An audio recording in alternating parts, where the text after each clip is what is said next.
Hello everyone, सभी को नमस्कार। Welcome to target for IQ. देखिएगा, आज हम बात करने जा रहे हैं यूपी जुडिशरी में जो आपका प्रश्न पत्र होता है हिंदी लैंग्वेज का, उसके बारे में।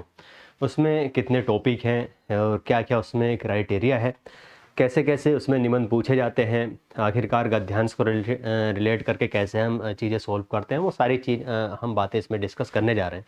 तो वीडियो बहुत ही इंपॉर्टेंट होने वाला है और जिन भी विद्यार्थियों का भी लगता है कि हाँ लैंग्वेज पेपर कैसे कवर करें या थोड़ी भी उसमें उन्हें घबराहट होती है, इस प्रकार से उन्हें प्रॉब्लम आती है, तो वो निश्चिंत हो जाए। ठीक है, क्योंकि इससे पहले भी ऑलरेडी हम ये उत्तर प्रदेश न्यायिक सेवा परीक्षा का बैच रन कर रहे हैं और अब इसको हम दोबारा से चीज़ों को शुरू करने जा रहे हैं। आपको ही पता है कि नोटिफिकेशन जैसे ही इशू होगा तो फिर आपकी मेंस परीक्षा में भी उतना समय नहीं मिलता है। देखिएगा, आप हिंदी लैंग्वेज में कैसे करें एक टॉप स्कोर जिसको कहते हैं 80+। ठीक है, ये कोई बड़ी बात नहीं है। अगर आप लगन से जो चीज़ें आपको दी जा रही हैं उसका अभ्यास करेंगे तो वो इजीली आराम से हो जाएगा। बात करें सिलेबस पर, तो सिलेबस देखिएगा, इसमें जो आपका लैंग्वेज है यूपी जुडिशरी जो है आपका, इसमें 3 टॉपिक हैं आपके। ठीक है, जैसे आपका गद्यांश हुआ, बात करें गद्यांश है। ठीक है, गद्यांश में आपका संक्षेपण होता है, भाव अनुवाद भी होता है, भावार्थ भी होता है। लेकिन यहाँ पर क्या है आपका संक्षेपण, है ना, संक्षेप या संक्षेपण है आपका। इसमें क्या होता है, हमें एक अपठित गद्यांश, अपठित का मतलब होता है जो हमारा पढ़ा हुआ नहीं है। सिंपल सी बात है, आपसे हम कहें कि मान लीजिए ये फॉर्मूला है, इस बेस पर आप कोई सा भी सवाल एग्जामिनर रख देगा, तो वो चीज़ों को हमें अभ्यास करना होता है। गद्यांश का लगभग 8 से 10 गद्यांश का अभ्यास करेंगे। ठीक है, इसमें क्या होगा, ऐसा तो है नहीं कि बिल्कुल जो आपको करा रहे हैं वो एग्जाम में हूबहू प्रश्न पत्र में दिखाई दे, ऐसा तो हो नहीं सकता। ठीक है, वो बात अलग है, हो जाए। लेकिन जब इसका आप अभ्यास कर लेंगे गद्यांश में हमें कैसे पकड़ इसमें अच्छी करनी है। पकड़ का मतलब है कि हम इसकी छोटी छोटी जो बारीक बारीक बातें होती हैं, ठीक है, छोटी छोटी मीन्स की क्या चीज़ उसमें लिखनी है, क्या नहीं लिखनी है, क्या छोड़नी है और क्यों छोड़नी है। ठीक है, गद्यांश खाली ये नहीं है कि हाँ सामने गद्यांश मिला उसी में से देख करके लिख दिया, शब्दों को कम शब्दों में लिख दिया, ये गद्यांश नहीं है। उससे आपकी बौद्धिक क्षमता का आकलन नहीं हो सकता है। बौद्धिक क्षमता का आपका आकलन जब भी होगा जब आप उसमें दिए गए शब्दों को, ठीक है, जो दिए गए शब्द हैं उनका आप दूसरे शब्दों को उसके स्थान पर प्रयोग करें, उनके स्थान पर प्रयोग करें और अर्थ भी न बदले। इस तरीके से वहां पर आपका आकलन किया जाता है कि हाँ आपने कैसा परफॉर्मेंस किया है गद्यांश को लेकर के या निबंध को लेकर के। ठीक है, ये सारी चीजें होती हैं। तो गद्यांश अब तक आपको पता चल गया होगा। संक्षेपण बेसिकली 1/3 शब्दों में या 1/3 लाइनों में होता है। आप जितनी इसकी प्रैक्टिस हमारे साथ करेंगे उतना ही आपको इसमें एक तरीके से कहें तो पकड़ आपकी बनेगी।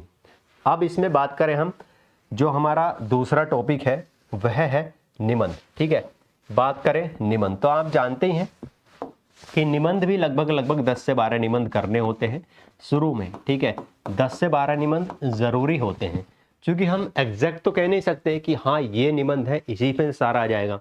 हो सकता है कि आपको एक तरीके से एग्जाम टाइम पे तो कंफर्म किया जाएगा कि हाँ आप बिल्कुल एंड टाइम है, आप इन 4-5 निबंधों में तो ज़रूर एक तरीके से प्रैक्टिस करके जाएं। अगर इतना भी आप नहीं कर सकते तो फिर आपको फिर शुरू से तो करना ही पड़ेगा। यद्यपि आप ये सोचें कि अगर हम 4-5 ही कवर कर लें तो ऐसा संभव हो भी सकता है, नहीं भी कि यहाँ से आ जाए। लेकिन आपने जब कंठस्थ तरीके से कोई चीज़ कर रखी है अच्छे तरीके से, और यहाँ पर एक बात और होगी, निबंध में आपका एक होता है ना शब्दों की सीमा, कि वो शब्दों की सीमा कैसे बढ़ाएं और जो शब्दों में शुद्धि है।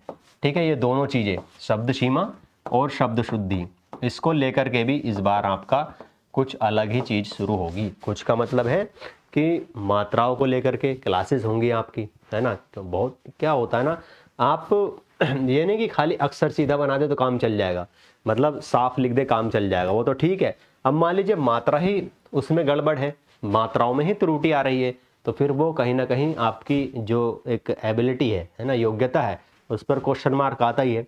तो सिंपल सी बात है, इस बार इसमें नया ही होगा। नया यही होगा कि आपको एक प्रैक्टिस के तौर पर मात्राओं का अभ्यास भी कराया जाएगा। वो सॉरी, वो छोटा सेशन भी हो सकता है, वो छोटा सेशन मतलब कुछ क्लासेस उसमें 3-4। ठीक है, तो इस तरीके से हम इसमें प्रैक्टिस करेंगे। और जो टॉपिक है आपका तीसरा टॉपिक, वो आपका देखें तो हम अनुवाद का है, ट्रांसलेशन का है। ठीक है, ट्रांसलेशन में आप प्रैक्टिस तो आपको मिलेगी, उसमें गद्यांश की हम देंगे आपको, लेकिन वो आपका इंग्लिश बैच में कवर होगा। तो अब इसमें मेन मुद्दे पर आते हैं कि ये चीज़ें हो गई आपकी, तीनों चीज़ हो गई। ठीक है, अब इसमें जो है आपका अब बात है कि हम इसमें जितनी चीज़ें हमने की हैं, अब उसका हम प्रैक्टिस कैसे करें। प्रैक्टिस का मतलब है कि जो हमने चीज़ें कर ली हैं, अब उसकी हमें एक अभ्यास भी तो चाहिए कि उसका मॉड्यूल तैयार हो हमारे सामने, टेस्ट पेपर तैयार हो, प्रैक्टिस सेट जिसे आप कहते हैं। तो वो टेस्ट सीरीज भी आपको प्रोवाइड कराई जाएगी। कोशिश की जाएगी कि अबव मतलब 5 से ऊपर ही इसमें आपके टेस्ट प्रोवाइड कराए जाए। ठीक है, यानी कि वो 10 टेस्ट भी हो सकते हैं, 5 तो न्यूनतम टेस्ट हैं, 5 टेस्ट आपके न्यूनतम हैं। तो ये सारी चीज़ें, और आपको ये चीज़ें सारी क्लियर हो गई होंगी। अभी भी कोई प्रश्न आपका बचता है तो कमेंट करिएगा। और बैच से जुड़ने के लिए डिस्क्रिप्शन में नंबर दिया गया है, वहाँ पर आप कॉन्टैक्ट कर सकते हैं, ताकि एक अच्छे तरीके से आप अपने लैंग्वेज पेपर को एक तरीके से पहले ही एडवांस में तैयार कर सकें। मिलते हैं नेक्स्ट वीडियो में, तब तक के लिए थैंक यू सो मच।